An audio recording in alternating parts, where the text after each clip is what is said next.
This video will provide general guidelines to help you prepare for your total knee replacement. Always follow the specific instructions of your surgeon or therapist. When you get home, call to set up your appointment for outpatient physical therapy in 2 weeks. For the next 6 to 12 weeks, your new joint will continue to heal.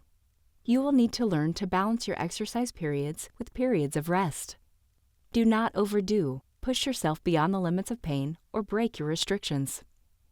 It's very important that you continue to do the exercises that you were instructed to do while you were in the hospital. You were given a written home program that will help remind you of the exercises that you should do. Remember that you need to be doing these exercises at least twice a day if you want to have a good result from your surgery. Do not wait for formal therapy to start. If your insurance provides, some total joint patients will receive home physical therapy and nursing visits. This therapy should only be for a couple of weeks until you start outpatient therapy. It's very important that you continue to bend your knee as you are instructed so that you get back better movement in your joint. The first 2 months are critical to your recovery. You'll be walking with a walker and increasing the distance that you walk each day. Your therapist will help you in knowing when it is time to no longer use your assistive device for walking.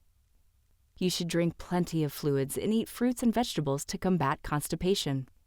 A prosthetic joint could possibly attract the bacteria from an infection located in another part of your body. Let your dentist know that you now have a total joint replacement, so you can take preventative antibiotics before your routine checkups.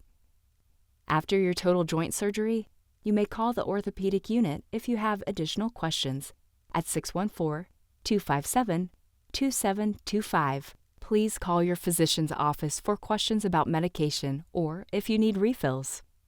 Your physician's office wants us to remind you to give them ample time when you need a refill of medication.